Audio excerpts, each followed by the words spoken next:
Bonjour à tous et bienvenue dans cette nouvelle vidéo review. Aujourd'hui, la réplique concernée sera la M249 Paratrooper de chez AEK. Alors pour la petite histoire, la M249 Para fabriquée par nos amis de chez F1 possède un canon plus court et une crosse plus courte car elle était destinée aux unités de Para. Ce qui fait en fait que c'est une mitrailleuse légère car elle est aussi chaussée en 5,56 autant, donc une munition généralement employée pour les fusils d'assaut.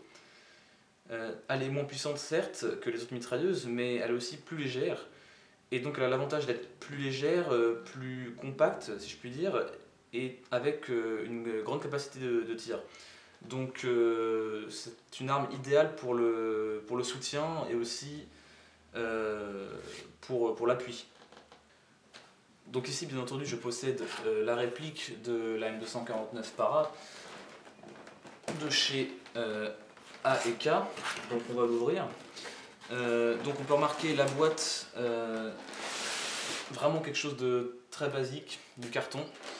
Je suis un peu déçu par contre au niveau de la boîte, donc c'est du carton et du polystyrène, donc c'est vrai que je m'attendais à quelque chose de relativement mieux. Donc dans la boîte il nous est fourni bien sûr le manuel de la M249, et donc ça se présente comme ceci dans un morceau de polystyrène. C'est un peu dommage à mon goût. Alors qu'est-ce qu'on y trouve dans la boîte? Donc premièrement on y trouve le manuel d'instruction. Donc le manuel d'instruction vraiment très bien illustré, donc avec des vues éclatées. Bon, les titres sont rédigés en anglais mais ça vous pose aucun souci parce que c'est vraiment très bien illustré avec des très bons schémas. Donc en tout cas ça c'est vraiment parfait. Et donc à l'intérieur forcément on y retrouve la réplique. On a le chargeur, la batterie, le chargeur de batterie, et moi il m'était livré une petite paire de lunettes. Donc bon, c'est vraiment un truc très léger qui coûte vraiment pas cher, mais bon c'est toujours ça. Et aussi un petit ustensile ici qui était scotché, donc ça je vais vous expliquer aussi à quoi ça va servir par la suite. Alors pour les caractéristiques de la bête, elle pèse approximativement 6,5 kg, sa longueur est de 920 mm, le canon est de 400 mm, le chargeur peut contenir environ les 2500 billes. Alors la batterie qui est livrée avec, c'est une batterie à 9,6 volts, 1200 mAh.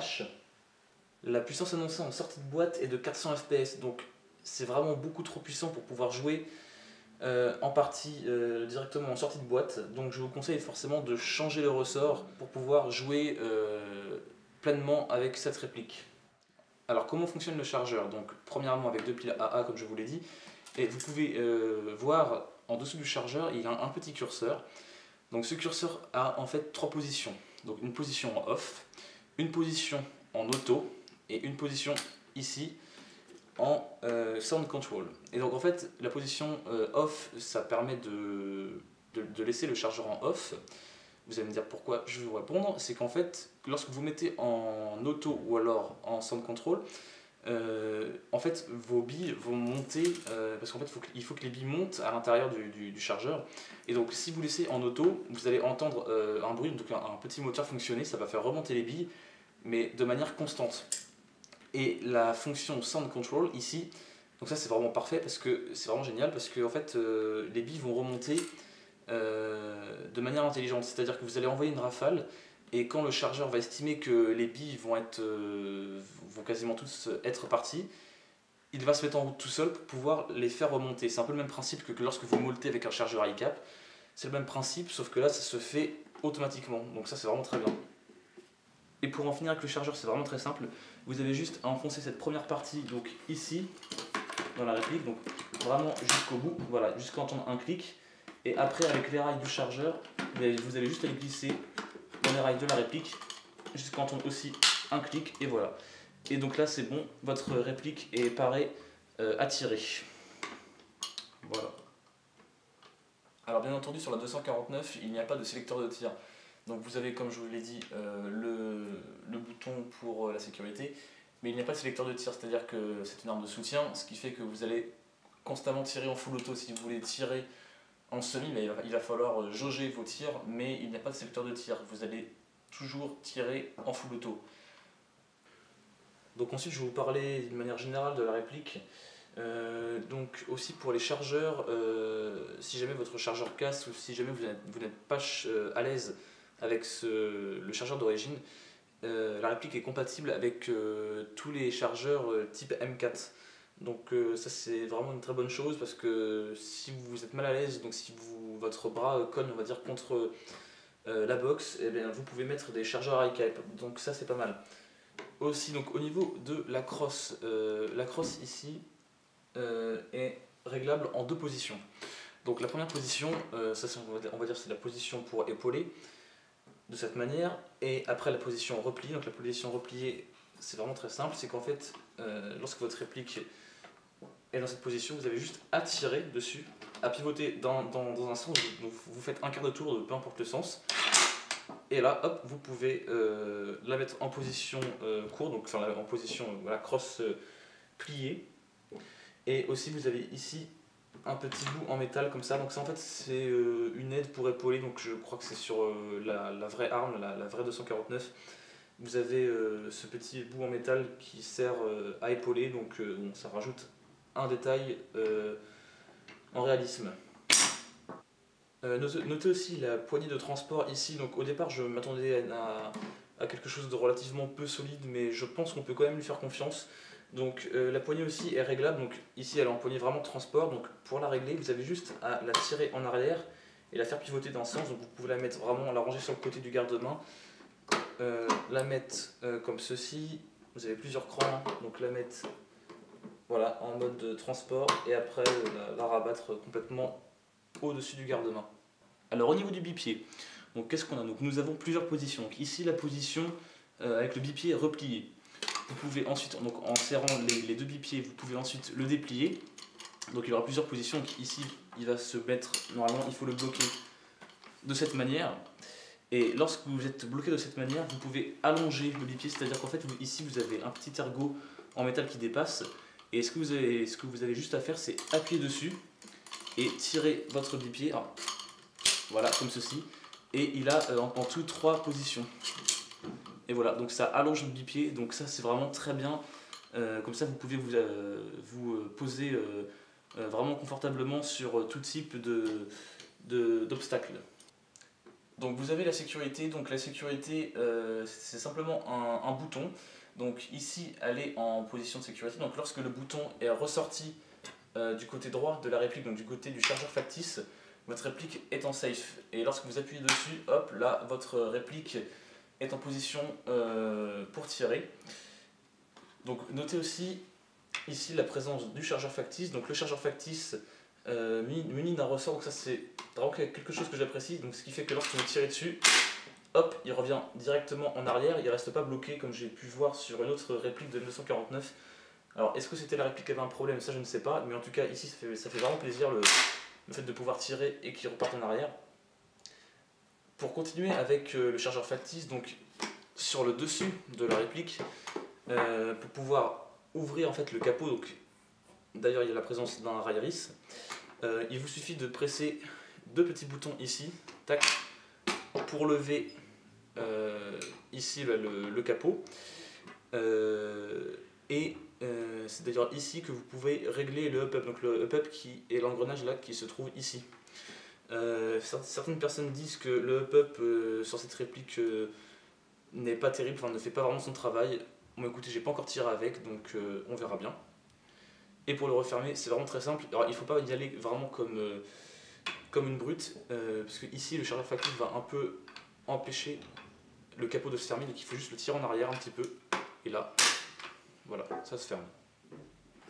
Je vous parlais aussi tout à l'heure des organes de visée, donc les organes de visée sont réglables en hausse et en dérive, et au niveau du guidon, le petit bout de plastique tout à l'heure qui était dans la boîte scotchée, en fait sert à régler le guidon, donc ça c'est quelque chose aussi qui est très bien, car vous pouvez au moins mettre les organes de visée vraiment à votre vue. Alors pour ce qui est des attaches sangles, donc les attaches sangles en fait je n'ai pas trouvé tellement, à part à l'arrière, donc celui-ci, ici donc vous avez un attache sangle en métal. Après pour ce qui est des attaches sangles à l'avant, franchement je ne sais pas trop. Mais bon, écoutez, je sais pas si vous allez vraiment sangler votre réplique autour de votre cou. Bon, c'est ce qu'elle pèse quand même environ 6 kg, 6 kg 50, donc c'est vous qui voyez, bien sûr. Alors, pour ce qui est de l'emplacement batterie, donc l'emplacement batterie sur la M249 Paratrooper se trouve ici dans le garde-main. Donc, pour enlever le garde-main, c'est simple, il suffit de tirer un bon coup vers le bas et là de tirer vers vous, enfin par ici. Et là, voilà, le garde-main vient avec vous, donc je pense que vous avez largement la place de mettre d'assez grosses batteries, donc je peux pas vous dire vraiment quel type de batterie, je suis pas assez documenté là-dessus, je me suis pas assez documenté là-dessus.